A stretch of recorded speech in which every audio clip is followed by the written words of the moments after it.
plans were advanced to counter the German invasion. Not so long ago the traffic had been in the other direction, when the town had opened its doors to give a rather grudging welcome to thousands of evacuees from London. They had all returned home or gone elsewhere, as Eastbourne transformed into a front-line town, ready to stand hard against the German invasion that was expected imminently. Now the station, which used to be adorned with colourful hanging baskets, was lined with sandbags. Propaganda posters were plastered over walls that once advertised the attractions of pleasure boats, and the programme of entertainment at the Royal Hippodrome and the Devonshire Park Theatre. A month ago the first sign of German aggression had been witnessed by the town, when a merchant ship, laden with food supplies, was bombed off Beachy Head. Gwen had watched the burning vessel from the balcony of her bedroom. It seemed unreal, like watching a newsreel at the cinema. The war was no longer something happening on the other side of the channel or flickering in black and white across the big screen. A small group of uniformed officers were waiting apart from the crowd at the far end of the platform. Roger nodded at them, then turned to say goodbye to his wife. He bent his face to kiss her, but she turned her head slightly, so his lips met the hard edge of her jawbone rather than her mouth. She gave him another tight smile and said, "Buck up, darling. Don't let's get all sloppy. The war will be over before too long. Then things will get back to normal."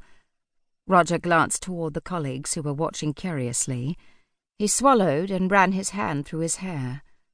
"Look, Gwen, I'm not supposed to say this, but you need to understand. This war isn't going to end quickly, and it's going to get very ugly. I can't even tell you where I'm going. I don't know yet myself, or when I'm going to see you again, if I make it out the other end. I might be sent somewhere where I can't get word to you. But, Gwen, wherever I am, I will try and get in touch. If you don't hear, it won't be because I didn't try. I love you, and I'll miss you every second I'm away." He pulled her towards him, crushing her against his chest. Gwen breathed in the familiar scent of him, felt the rough scratch of his uniform jacket against her cheek. She felt small and fragile when he held her, trapped, captive, like a caged bird. She stood rigid, willing him to release her, and for the moments to pass until she could leave him to his colleagues and take herself outside the noisy station and away from him, away from the possibility that he might see her mask slipping, that he might notice that her lip was trembling, that she was fighting back tears. At last Roger drew back. He held her shoulders and looked down into her eyes. "Gwenny, old thing, I love you so much, but I know I've been a disappointment to you as a husband. I'm sorry." Panic rose in her when she saw his eyes were damp.